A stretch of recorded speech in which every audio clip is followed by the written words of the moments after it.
Finally, a vacation. I am so ready. Can you guess where I am? Well, this sun, my clothes, and those waves are all hinting that I'm at the beach. Hey, look! That looks like a flyer for a contest over there. Join our ecstatic group of beach lovers for the most thrilling event of the summer. Take a long respite on the shore from your exhausting daily routine. You've earned this break. Traverse along the sparkling shoreline, across the sand, down to our competition headquarters, where every grain tells a story. Unleash your inner architect. Build your dream citadel of sand. Don't forget the towers and the moat. Make waves at the biggest beach event of the summer. Exciting prizes await. That all sounds exciting, but I'm not sure what I'd be doing for this contest. Oh, hey Mia. Do you know what this competition is for? I can't figure it out. Well, maybe you can help me with today's lesson, and we can find out together. Do you have your guided notes ready? Sweet. Let's go.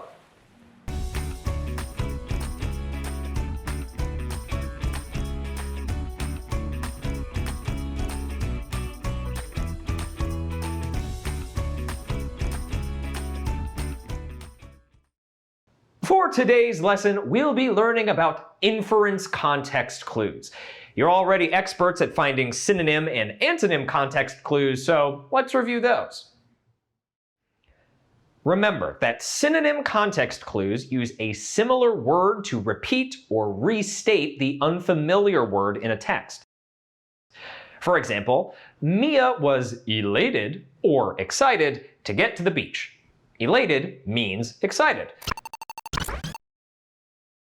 Antonym context clues use words that have the opposite meaning of the unfamiliar word.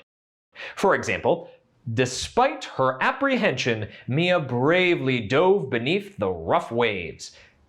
Bravery must be the opposite of apprehension, so apprehension must be fear or nervousness. But what if you don't have any synonyms or antonyms to look at? That's where inferencing comes in. By the end of the lesson, you'll be able to use inference context clues to define unfamiliar words. An inference requires prior knowledge, which is something you already know, and clues provided in the text. Inference context clues are the most exciting challenge yet. The author gives clues without saying the meaning of the word directly or providing any specific synonyms or antonyms. The reader has to look between the lines to figure it out. You have to use your prior knowledge and the clues around the word to determine its meaning. Learning to recognize inference context clues helps you better understand a text, encourages critical thinking, and improves your communication skills overall. Hey, speaking of understanding a text, let's see if we can figure out what this poster means. The flyer says, join our ecstatic group of beach lovers for the most thrilling event of the summer. I'm not so sure about that word ecstatic. Let's see. My prior knowledge tells me that people usually look forward to going to the beach, especially when the text says beach lovers. I also know that something thrilling is exciting. So I think that ecstatic must mean excited. I know I'm getting more ecstatic about this vacation by the minute. The flyer also says, take a long respite on the shore from your exhausting daily routine. You've earned this break. What's respite? The text mentions an exhausting daily routine and a break. I know getting a break means not having to do schoolwork or work at a job. That must be the exhausting daily routine. So from these clues, I think that respite means a break or rest. I had to read between the lines and activate my prior knowledge in order to define these words. I know that my daily routine has been tiring, so I could definitely use some respite. Well, what about traverse? The flyer tells me to traverse along the sparkling shoreline, across the sand, down to our headquarters, where every grain tells a story. What do you think traverse means? Along the shoreline, across the sand, to the competition headquarters. These hints all have to do with getting somewhere. People usually have to travel over sand or along the shore when they're at the beach. Traverse must mean to travel or to journey somewhere. So I think they're telling us to find their headquarters. It should be along the shore somewhere close by. Okay, I think I'm getting this. Here's where I'm still stuck though. Build your dream citadel of sand. Don't forget the towers and the moat. What can we infer from this? What structure has towers and a moat?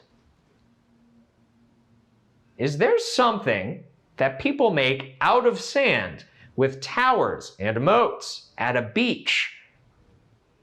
Oh, I think a citadel must mean a castle. So a citadel of sand must be a sand castle. The author implied these hints without directly stating any definitions.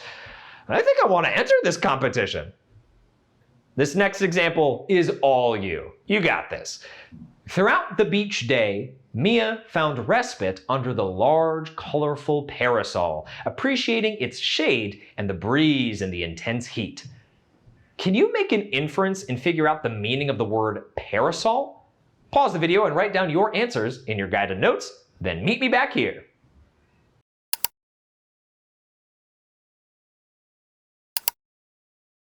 What did you come up with? Let's share some ideas. To interpret what the word parasol means, I have to use some background knowledge. The sentence states that a parasol provides respite at the beach. Hey, we just learned that respite means rest. What can you rest under at the beach? It also states that the parasol is colorful and provides shade, but Mia can still feel the breeze.